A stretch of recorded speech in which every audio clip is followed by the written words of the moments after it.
Well, thanks for coming to the people that have showed up. Jason had kind of talked to me about doing a talk, and I was kind of hesitant at first to do something alone. And I know Matt, and I talked to him about it. I said, man, if I had a talk with you, I'd feel a lot more at peace. So we kind of came up with a subject to talk about. How tiny homes can be used for good is, I guess, the topic here. But yeah, I just want to start it off saying what's up to you, Matt. Good to see you, man, in person. Yeah. We've been talking on the phone, but I know it's been a while since I've seen you in person. Year and a half or something, but probably about a year, I guess. But yeah, it's good to be here on here on this medium, and I guess I just want to say on the front end, I think we're gonna probably take some questions. If people do have questions, we'll take those on the back end. And can everyone hear us and see us okay? Is that all good? yeah, Elise Coolyard, what's going on? Good to see you. Hope you're doing good. I built a shell for a girl, and she's on. So, Oh, nice. Yeah. Well, let me know how the house build is finishing out. I'm sure it's doing great. Yeah, I think probably the how if I just had to think about tiny houses being good personally, used for good, is it's built our relationship. Me and you, I barely really even knew you. We kind of were in the same kind of mission circles, and then got to meet you, and we've grown in our friendship. And yeah, this guy, everybody knows Matt Impla. With Handcrafted, it's the most Instagram famous tiny homes. They're so beautiful.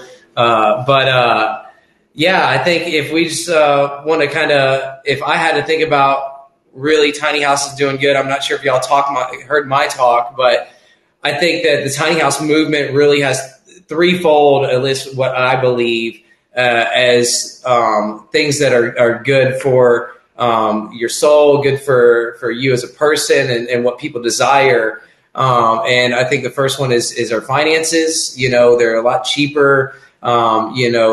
Mortgage is a big stressor in people's lives. And being free from that is a huge deal.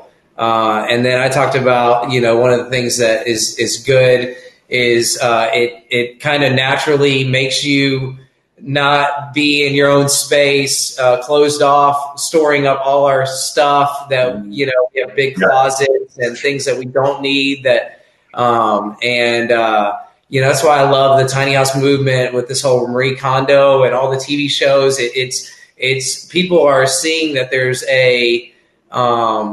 another way. A lot of us are fed our culture really and what our beliefs through entertainment and through the things we see and hear. And so I love Netflix and different shows kind of showing people that there's a different way, because for so long in America, we've been taught, bigger's better, more stuff will fulfill you. So I think tiny homes kind of scaling you down is a good thing. You can really focus on having a lot of, you don't have to not have nice things. You can still have nice things, but just less of it. And then I think finally the one thing I think is really helping and good in the tiny house community is there's a lot of communities popping up, and I love that portion of the tiny house movement is just seeing these little tiny house communities pop up. People in like-minded, almost these pocket neighborhoods, to where you can really raise your family, get to know your neighbors, be in close proximity to people. A lot of times we get home, we raise our drawbridge, and we don't get to know our neighbors. And but yeah, that's my little tidbit about how I feel like tiny house movement is doing good, can be used for good. Yeah, Matt, anything you want to play off that? My perspective has been just that I kind of grew up on construction sites, and my family and a lot of my extended family is involved in building and construction, and the trades. And And so that's all I've ever known, and was a part of in my family business, building about 1,000 traditional residential houses. And after that experience, definitely got well versed in like how things have been done. But with these tiny houses, it's just been so cool because it's like your average house in America is around 2,500 square foot. And so tiny houses are more like 250. So you're getting rid of 90% of that. And you got this little 10% pie left that somehow you've got to figure out how to make a functional, livable space for someone. And Right. For myself, kind of coming from that former life of designing big sprawling houses where you've got a lot of room to play, but there's just so much wasted space and so much fat in the space. And so with these, I'm just having so much fun. Just being boxed into that challenge for myself. It's 8.5 by 31 feet long. It's kind of our, most standard shape. And so within that grid, what can you put in that? And so it's not a game of feet or inches, but really like 1/16 of an inch, here and there. And so I enjoy that part, and just, I think just opening up people's mind to the reality that, you could live with a lot less square footage, and just showing what's possible with such a small space. I mean, just, in this 31-foot package, I'll be doing a little tiny home tour a little bit later this afternoon, but just that we can fit a downstairs bedroom plus 2 additional lofts, where you can put, large king size mattresses. And so, that's been fun. I'm enjoying that part of it for sure. And then also just the collaborative part of it, just that we were able to meet. I think we met maybe briefly in about 2010, but then reconnected 2015, 16 when we both started building tiny homes. And that's been just a cool connection with you, just to call and see how the business is going and what challenges you're going through, and just supporting, encouraging, praying for each other. That's been fun. And then for myself, I've just had probably about 7 or 8, maybe 9 individuals so far who have also wanted to build tiny houses, either just one for themselves or start a whole company. And for myself, that's been fun, just to be an open book about whatever information I've learned. Material list, my little Google sheet material list with all the quantities and pricing and where I'm getting it from and all that. Just I've had a lot of trial and error, obviously, of what products work good, what products don't work good. And then it's been fun to put all that, together. And then if there's those that come along, express an interest in building and in trying something, man, it's so rewarding for me to be able to help them if I can, to shortcut that process. Because definitely for myself, building my first 1 and 2 and 3 was a lot of trial and error.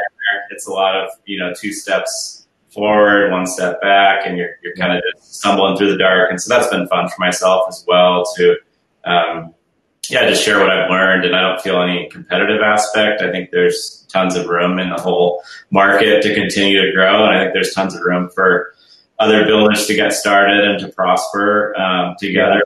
So that's been fun. And just even with us, that you're in Georgia and I'm in the Northwest. And so I don't necessarily see you as a competitor. I get a lot of inquiries from Florida, and it's nice to go, well, really far to ship a tiny house, but I got this friend Clint, he's near Atlanta, I'm talking to Clint or whatever. And so that's been, fun as well to create those connections. So for sure. I think we're here to encourage. I always feel encouraged talking to you. And we're here to lift each other up. I mean, going on to that, every event that I've done with a tiny house event, everybody, everybody's so friendly. Like you said, I mean, I wouldn't be where I'm at without listening to the advice of a bunch of other people and learning as I go. And it wouldn't be right to not help people, on it. So, but it's a positive thing, man. I mean, I don't feel like there is really a competition. It's all. I mean, it's just it has its own little. Even in the builders, there's a tiny house community kind of feel, and it's been cool to be a part of because you don't see that in other avenues. But there was something you said, and I was trying to remember, but it was a while back. But that's good stuff, man. Yeah, I think one of the things that, I think what Jason wanted us to highlight is just kind of other things that we've been able to do kind of with the homes that I think again, in one of my talks, we had talked about every home that we sell, we give away a house, or not give away a house, we donate money to ministries to help rebuild a house for a family. And so, that's a really cool thing. I mean, you see that all over. I'm not the only person. I see people that do that all the time, and and work projects. My guys are always about, and even really a lot of the tiny house builders, and even I'm seeing really lately a lot of people are there to help people. There's a huge sense of community for going around and helping people do good, and so, but yeah, I feel like I've got a number of buyers that have been it's a really similar scenario for all of them, that they're 65 to 75-year-old women that they're downsizing, and they're selling they've got a big house that they can't take care of anymore. Their kids are grown, and they're selling their house, and they have some money, but they're at this, life stage where they don't necessarily want to be put into an old folks home or whatever, and their kids are in their 40s, and they have kids, and their house might be full, or they don't have room for grandma or whatever, and so they're in this awkward situation. And so I've had a number of buyers that that's been really neat and rewarding to work with, where they can buy a tiny house and they've got a little bit of room for it. They can put it on their property, and grandma can have her own private space and live in a really quality space with the downstairs bedroom, and she can have her own room, but she can be real close to her family. She's not getting stuck at home, and she can live out her last decade or two with dignity. And I think even with this whole coronavirus thing going on, I think there's a lot of the challenges of nursing homes and just packing people tight together like that. But I think that'll continue to be a trend, and that's obviously been rewarding to be able to serve that market and serve that need and provide like a viable solution. I think they're totally viable for situations like that. So that's so true. I think I'm telling you, that was the one surprising thing to me that I found when I got in this business was my market is not as many millennials as I thought. It's empty nesters, people in I like to call the golden years, where they're not in skilled nursing age and they're out of retirement. And they actually is some of the times where you see people really looking to live the fullest of their lives because they're kind of outside of building a career. They want to travel and see the grandkids. So yeah, you're so right. It's the empty nesters that, and again, we get fed our beliefs and desires through our culture. People are watching the Travel Channel. They're watching Food Network. Before this coronavirus, people wanted to travel around and go get some food and do that and do things with their retirement. And really, that's what I love about our business is we're not just selling a home. We're selling more kind of a lifestyle, but a lifestyle that we really believe that leads to freedom in so many different areas. It's that it's funny. I really do think that in the next few years, you're going to see a lot of communities, and even just I've seen some developers, and I've talked to some developers about even having like-minded communities, like you're saying, like empty nester community, and having amenities for that community, or having a section of that community be, young families and things like that. So I think there's going to be a rise in little pocket neighborhoods. But yeah, I think that's the biggest thing good that tiny house can do personally with our person that buys it is it's filled with freedom. It doesn't make sense to get something small and smaller and thinking it's going to be that big of a step, but it really is. I remember what you were saying about having these bigger homes. I think it's just a natural reaction. If you have empty space, you want to fill it, right? You have like a big house and you want to just something's got to be in that corner. I got to fill this space up, and then you realize you don't even need that thing. That's what I love about, tiny homes, is where you can pick something special for that place. It doesn't need to be, anything crazy. Yeah, so. Should we take a few questions? We got I'm sure questions would go take up some time.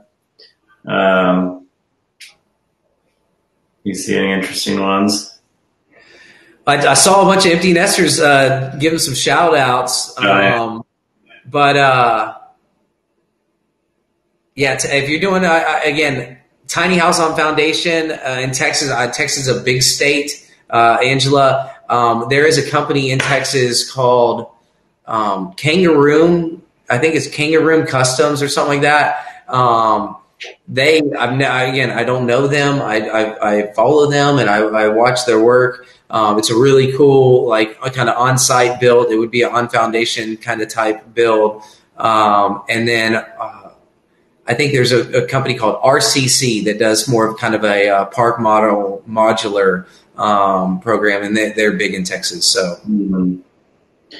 I saw one question here just about what percentage of your clients are in the millennial generation. I think we're both in the millennial generation, but I don't, surprisingly have a lot of buyers that have been younger. I think a lot of them are interested, but the ones that have actually pulled the trigger and had the money and had the space and stuff are, people that are a little bit older. And so I would say my average buyer is probably 50 to 60.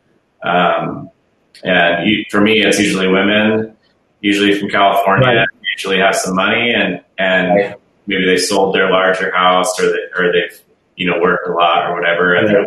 they're to downsize, but they appreciate quality. And it seems like they usually have a background in design or something with aesthetics and they're kind of interested in what we're building. And so that's kind of been my experience, but what's been your buyer typically? A lot of women. I mean, again, it's from different aspects of their lives. But I've actually had a few millennial women that have a tiny house. I think there's somebody, Diane. I do have a tiny house in Gwinnett County. It's in Lawrenceville, but I don't know if I should give you any more information about that. I don't want to get this girl in trouble because it's not really, it's on her cousin's property.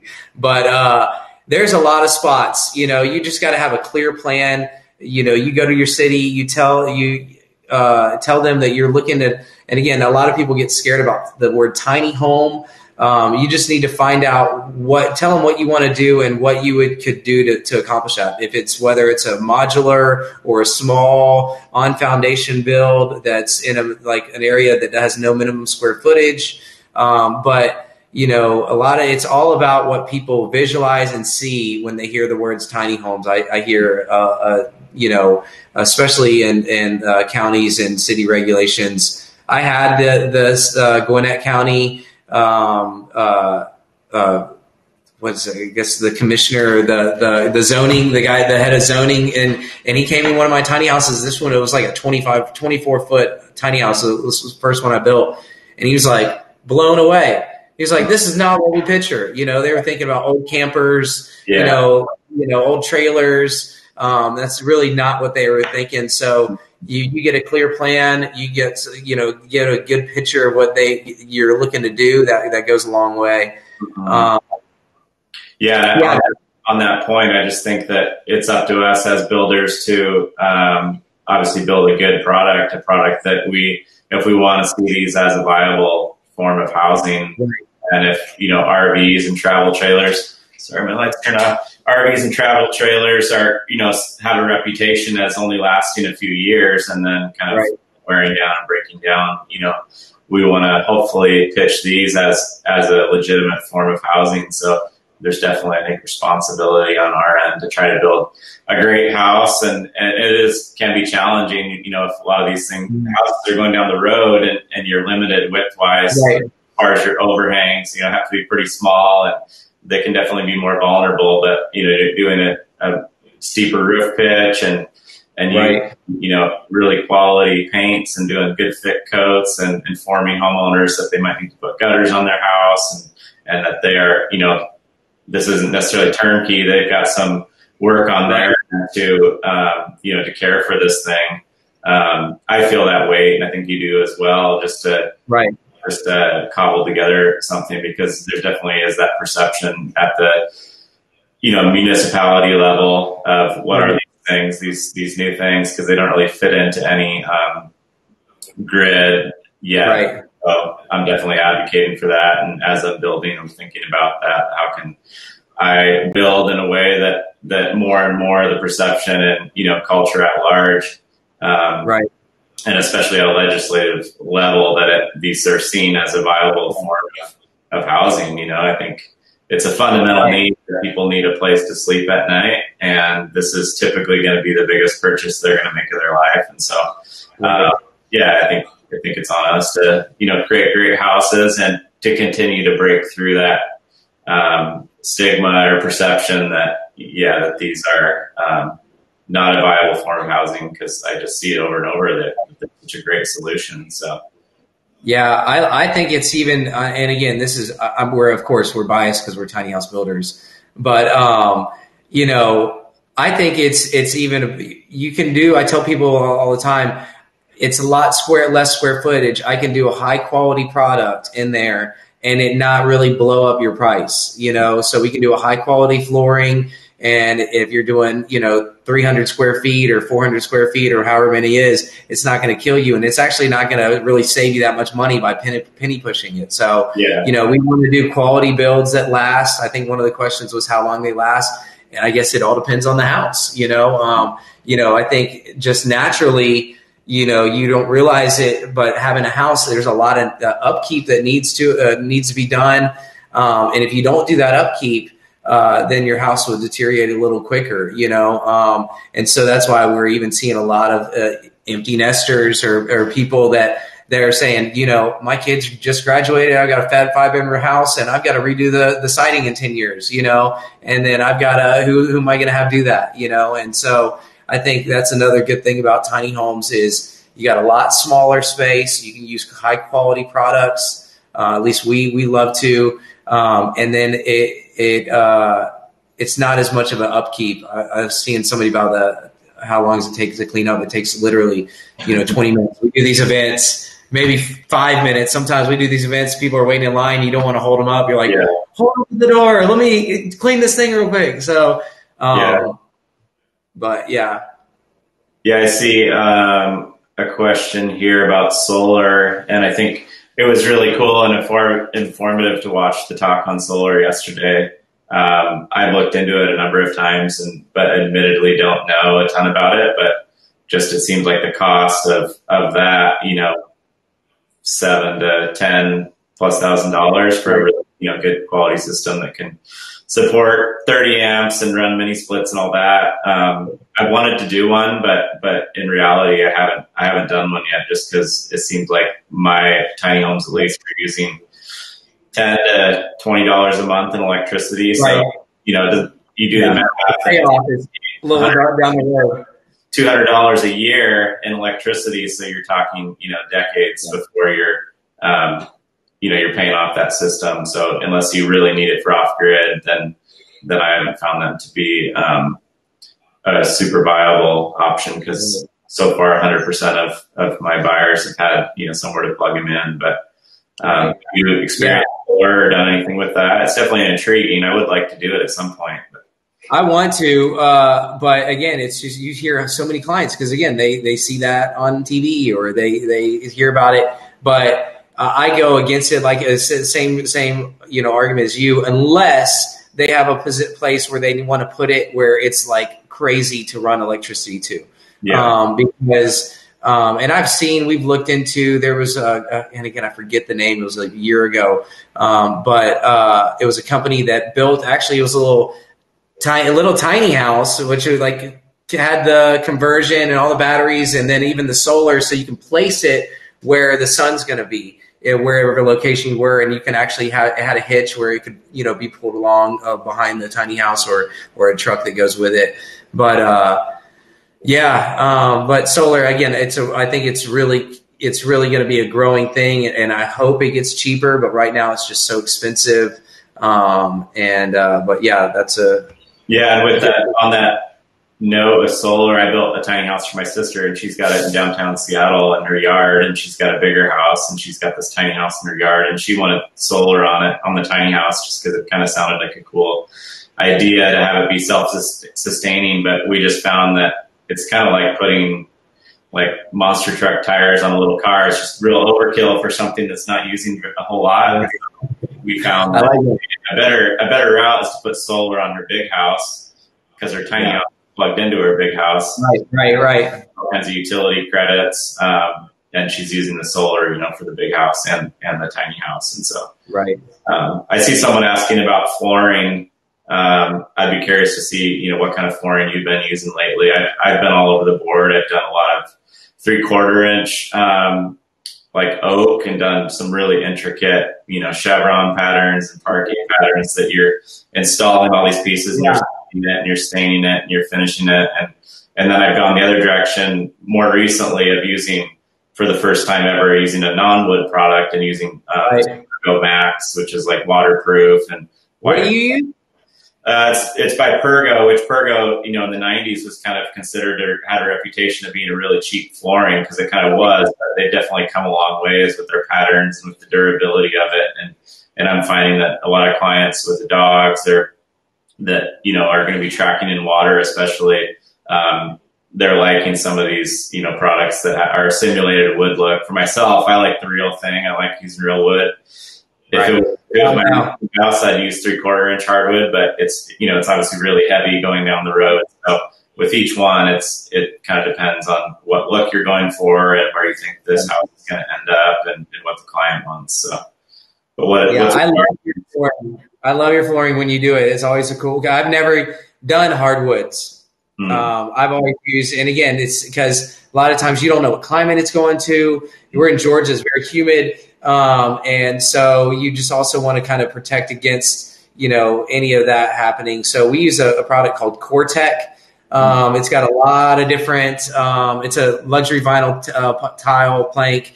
And they've got a lot of varieties, beveled edges, different things like that. It's essentially a floating floor. But it's got a cork bottom. It's waterproof, scratch resistant. It's a great product.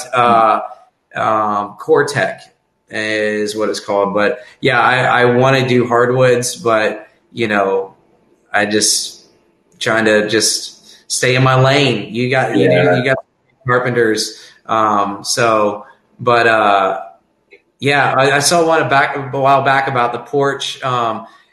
I've heard both things, but honestly, I think a lot of, even in the RV industry, if it's got a porch or a loft, it's not considered part of the square footage.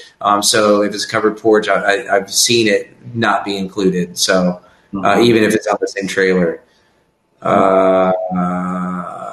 One final question. We got 2 minutes. Yeah, we can get a few more in. Matt, we can go a little later if you want. We'll go in. No, it's not called Core-Tech. Core, Coretec.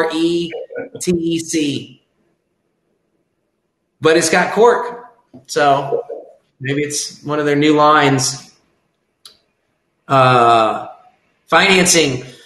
And that's the question of the few years. There's a lot of Matt. There was a company a while back, or that we were talking to, that would kind of help with kind of a portion of the financing. It was what was it called? Yeah, I had somebody got approved.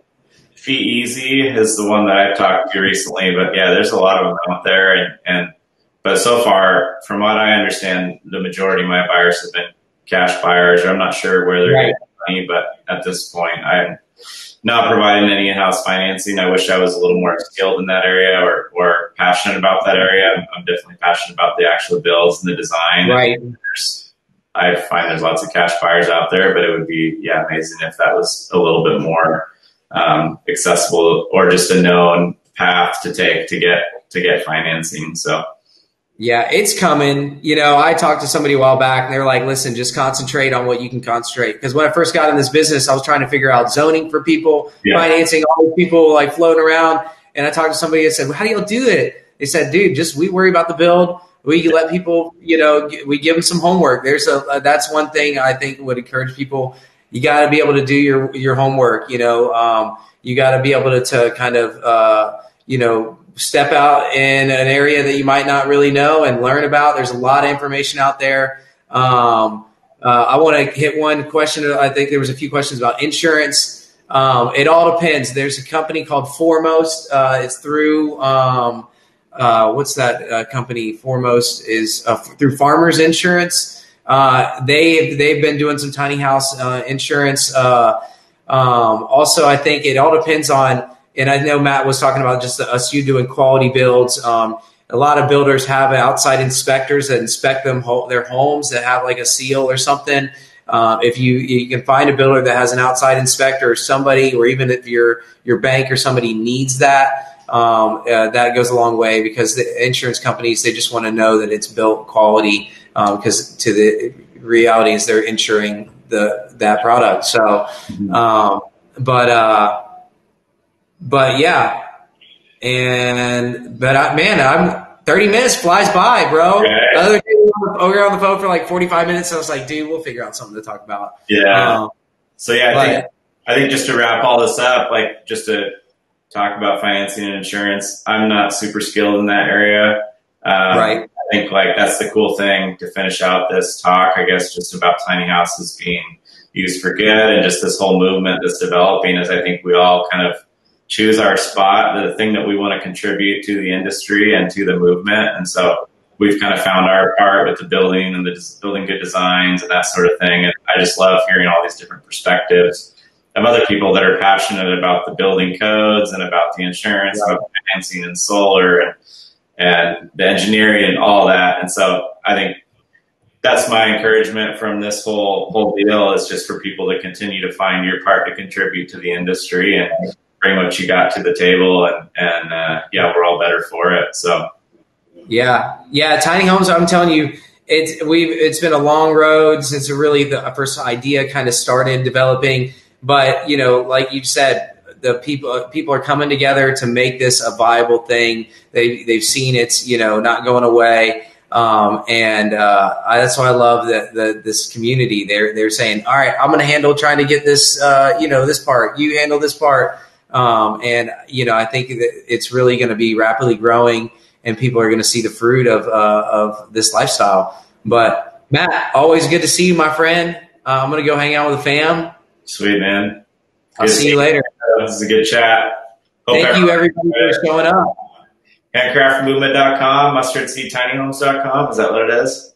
That's it. Check us out.